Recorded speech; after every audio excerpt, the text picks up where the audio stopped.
Hello and welcome to your mom's favorite channel. Today we'll be making crepes, but as we like to call it here in South Africa, pancakes. For what reason I do not f***ing know. Maybe there's no translation for it to Afrikaans. Crepe. I don't know, that sounds like crap to me. Anyway, today's a rainy day and the people here like to say that this pannekoek weer, which means it's pancake weather, but I guess it's more like crepe weather now, right? Anyway, enough with the chitty chatty. It's not gonna rain forever, so let's make some crepes. This is a very simple crepe batter. 2 cups of all-purpose flour, 1 teaspoon of salt, and 5 cups of any plant-based milk. You'll see me adding only 4 cups here because for some reason I was too dumb to use a bigger blender, so I had to do this in 2 batches. The batter thickened up quite a bit after standing for a while, so that's why I decided to add another cup later on. With this amount of batter, you should be able to get up to 20 crepes if you don't make them too thick. I could have had 18, but I f***ed up 4 of them, so I ended up with 14 crepes. 14 delicious crepes. So this is kind of where I realized I have to do this in batches because the blender was too full. So I just threw some of the batter out into a separate bowl. But I also discovered that there's some of the flour still stuck to the sides, so I just scraped that down and then blended it up with cup number 3. You know, this would have been so much quicker if I used the bigger blender. But you learn by making mistakes, eh? So I just threw the rest of the batter in just to combine them because the one was still a bit thicker. Then I added 2 cups of vanilla extract. That should be around 1 tablespoon.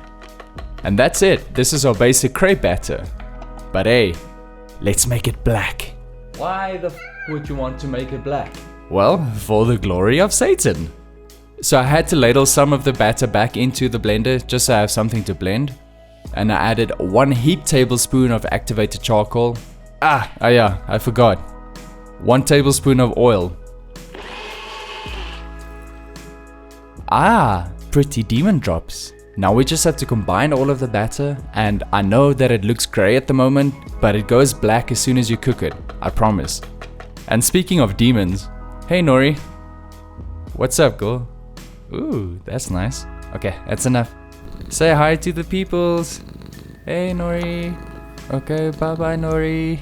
Okay, so this batter will really benefit from just standing for a while, so I'm going to be putting this into the fridge while we prepare the rest of the toppings. So I want to make a caramel sauce from scratch. We'll serve that over some fresh fruit on top of the crepes. First ingredient, sugar. And then we'll need some cream. I like using coconut cream, and especially this brand. At room temperature it's nice and thick, it's not watery, unlike other brands. I'm using a 1-to-1 ratio, 1 cup of coconut cream to 1 cup of sugar. I don't know why I weighed this, anyway, that's what it is. In a saucepan on medium-low heat, throw in your cup of sugar. Yes, I know that's brown sugar. I f***ed up the recipe twice and ran out of white sugar, so I had to use this. Stir the sugar every now and then until everything is melted, and then we add half of the cup of coconut cream right into the sugar.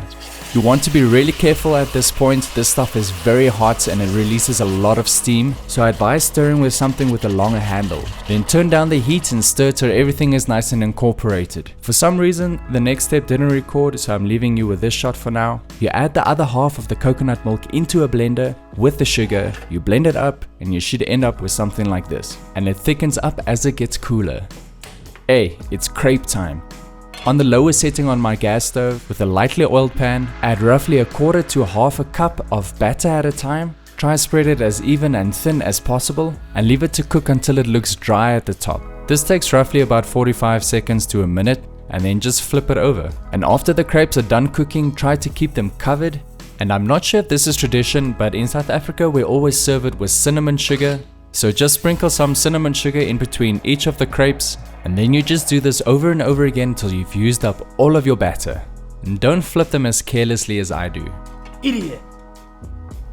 Don't forget that little sprinkle of cinnamon sugar in between each layer, and remember to keep them covered.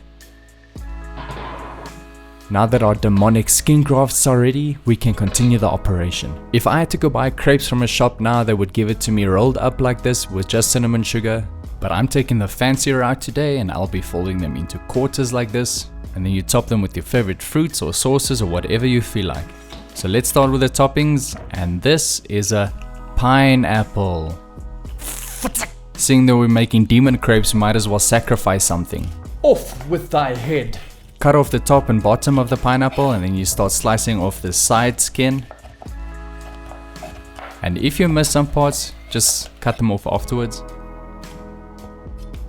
Alright, now we want to core the pineapple. I'm using an apple corer. As you can see, this pineapple's core is quite small, so just pop it out like that. If you don't have an apple corer, you might have to cut around the core, and then you won't be able to make these little discs.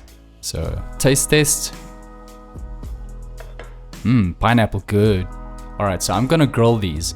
Get a griddle pan really hot on high heat, and then just grill the pineapple a bit on both sides. I find that caramelization on the pineapple just gives it that little extra sweetness. And it also just looks pretty. And then we've got a bunch of bananas in a packet. Hey man, first rule about Fight Club, bro. Don't talk about Fight Club. Shame. Alright, so I'm gonna try and peel this like the monkeys do. And it seems to work quite efficiently. Anyways, cut off the devil's dickhead. And I'm cutting these diagonally because you can cut them thin but still have a large surface area, and it looks a bit more interesting. Strawberries. I'm cutting slits into this one. I'm not cutting through, so at the end you can fan them out like this. So that looks pretty. Or you can just cut them up into normal slices, or you can just stab this one a lot of times around its body, and then at the end you should end up with something that might look like a little flower or a star. And then we've got some blueberries. I cut one open into slices and it's not blue. Boo. Anyway, now we've got all the toppings, we've got the crepes, so let's plate this up and eat. Crepes also work great for a savory dish, so you don't have to always put sweet things with it. But it's also great with just a fresh squeeze of lemon or lime juice. This was one of my favorites as a kid. Crepes with banana and caramel. You can't go wrong with that combination. For me personally, this was the winner of the day. I would even just eat the grilled pineapple with a caramel sauce by itself. It was so delicious. And this last one with the mixed berries looked very beautiful. It was delicious. I still prefer the pineapple one though. If you have any suggestions with different toppings or stuffings, leave it in a comment below. Don't forget to subscribe, like this video, and as always, I'll see you in the next one. Peace!